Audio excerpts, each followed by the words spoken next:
Welcome back, everyone, and thank you for staying with us and supporting our channel all this time. Each like you give is the fuel that keeps us pushing forward every single day. Over the past few days, Chelsea has been living like someone with a stone of guilt lodged in her chest. Too heavy to set down, too complicated to explain, too lonely to share. She never meant to hurt Madison, and that truth only makes the remorse sharper. Because sometimes the deepest wounds come from hands that truly believed they were offering salvation.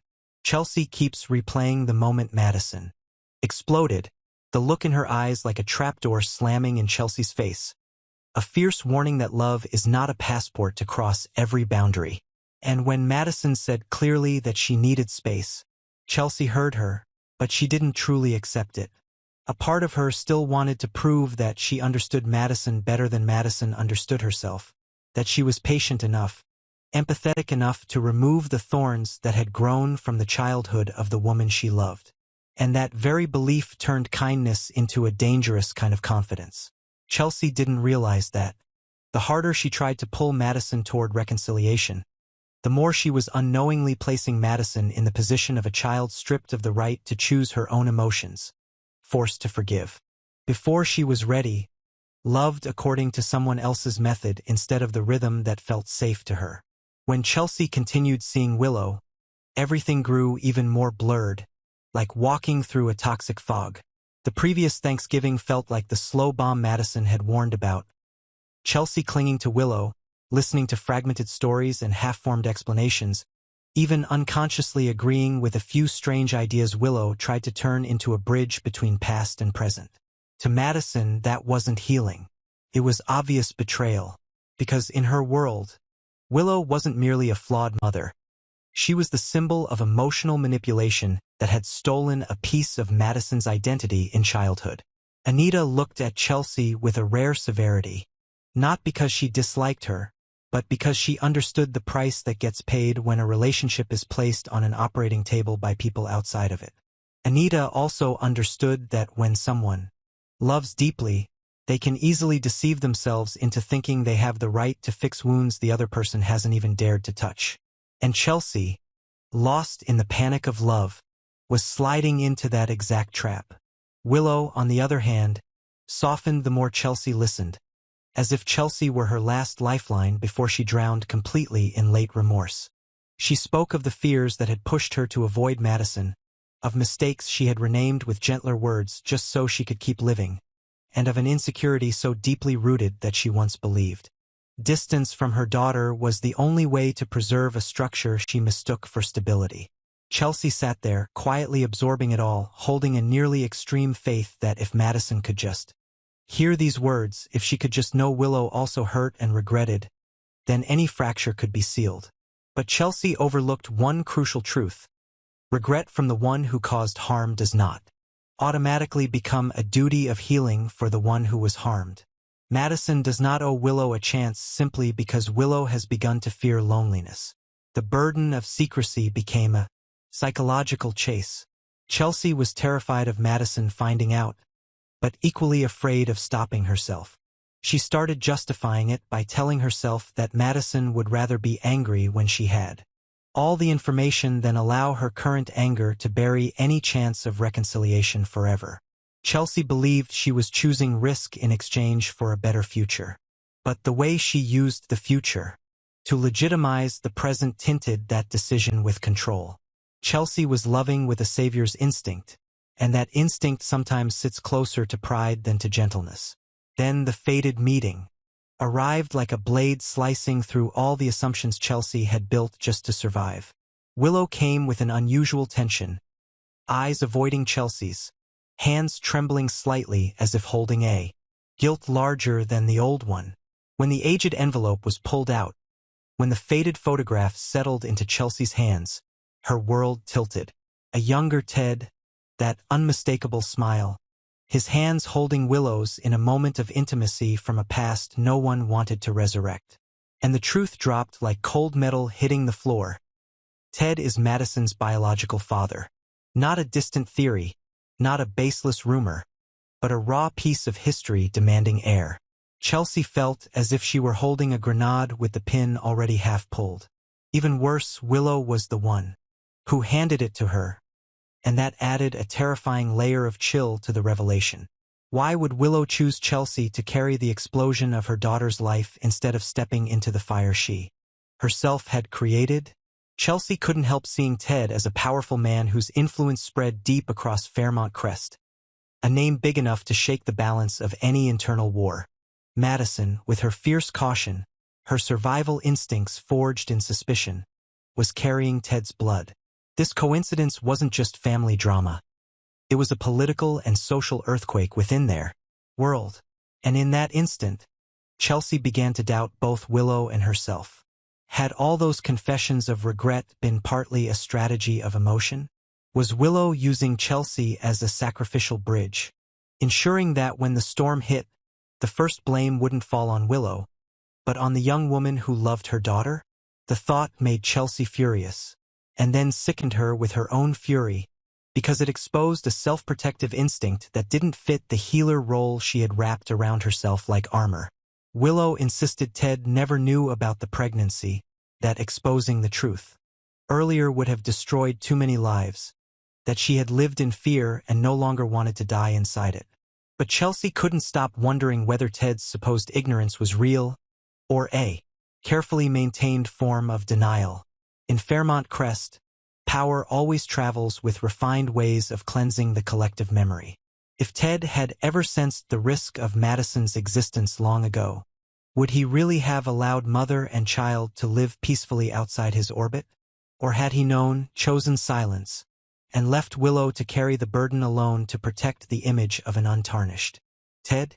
Each possibility sent cold fear along Chelsea's spine, because any answer would make Madison a casualty of an identity game she never asked to play. Chelsea left that meeting in a half-awake haze, walking through the familiar streets of Fairmont Crest as though stepping across a minefield. The photograph in her hand suddenly became so heavy it felt like her skin might tear from holding. She wanted to run straight to Madison, to confess everything and cut away the deceit gnawing at their relationship. But the moment she imagined Madison's eyes, knowing Chelsea had once again inserted herself into something painfully private, Chelsea's throat locked. She knew Madison well enough to understand that the first reaction would not be pure grief, but rage. Because this truth wouldn't only shatter Madison's faith in her mother, it would also strike at her faith in the woman she loved. Chelsea would be seen as an accomplice, even if she, too, had been dragged into the blast, and Madison's love, strong as heated steel, could cool into something sharp enough to wound. Chelsea feared that more than she feared the judgment of all Fairmont Crest. The days that followed turned into a brutal inner war. Chelsea tried to maintain the appearance of normal life, but every unanswered message from Madison felt like a hammer blow against her shaky resolve. She drifted near places Madison might be, not to stalk her, but to reassure herself that this distance still had a way back. And then she realized she was repeating the very cycle that had injured Madison in the first place. The more Chelsea feared losing her, the more she clung in ways that could suffocate. She began to question whether her love had become a possessive healing project, and whether keeping this secret, even under the banner of protection, was turning Madison into the last person permitted to know the truth about her own life. That question was no longer abstract morality. It was a blade pressed to the throat of their bond. Willow, meanwhile, was unraveling in her own way. She kept reaching out to Chelsea with apologies, pleas, and arguments that Madison needed time and preparation. But Chelsea could hear a selfish fear beneath the words. Fear of losing her daughter. Fear of losing her reputation. Fear of being crushed if Ted discovered the secret had slipped into someone else's hands. Willow was both a victim of the past and an architect of the present delay. And that contradiction left Chelsea stranded, as if she had become the battlefield where Willow's fears and Madison's wounds collided. The tension peaked when Chelsea sensed the secret was no longer fully safe. Someone in the community, someone with a complicated tie to Ted, began taking an unusual interest in Chelsea's closeness with Willow. The longer glances, the casual questions about Thanksgiving, the coincidences that felt too deliberate. Chelsea knew that in Fairmont Crest, rumors often find oxygen before truth does. And if the story of Ted and Willow was twisted before Madison heard it from the people she trusted most, the fallout wouldn't just be emotional ruin, it would be a massacre of reputations. Chelsea could already see the worst path unfolding, Madison learning through dirty channels, through shaped fragments and malicious whispers designed either to bring Ted down or to pull Madison into a new factional war. In that scenario, Chelsea would lose the chance to explain that she held the photo out of fear, not ambition. In that same stretch of time, Anita became a moral mirror Chelsea could no longer evade. Anita didn't need to say much. Her weighted silence was enough to force Chelsea into a brutal adult choice.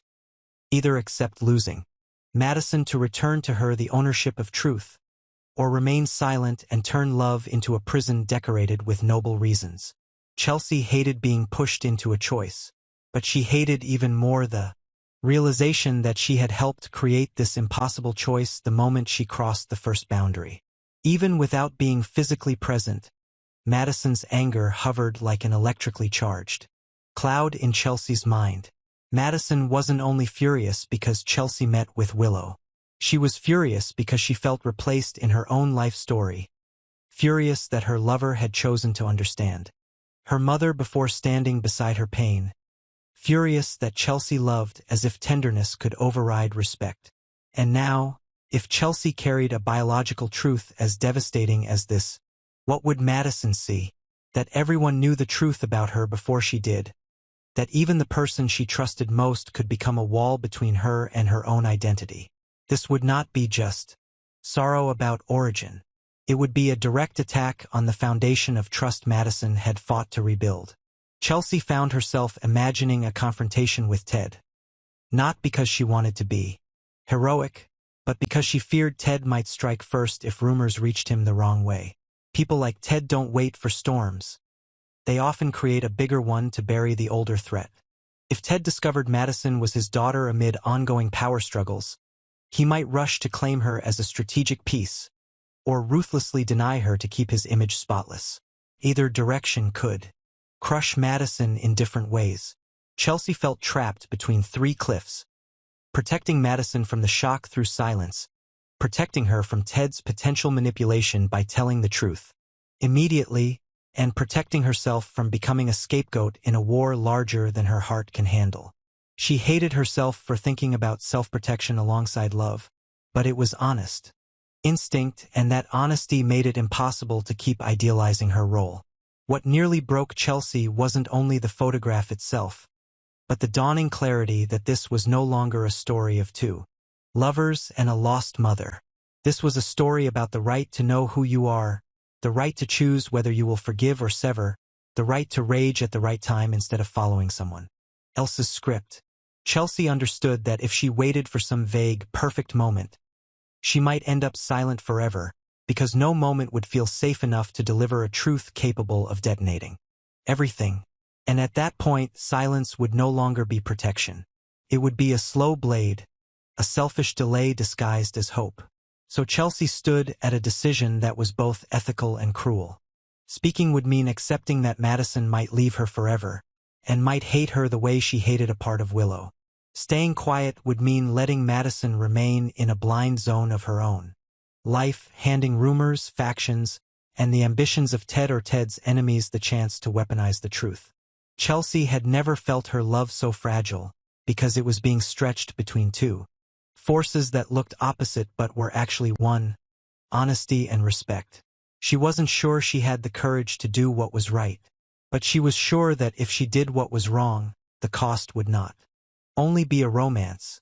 It would be her place as yet another link in the chain of betrayals that had haunted Madison for far too long.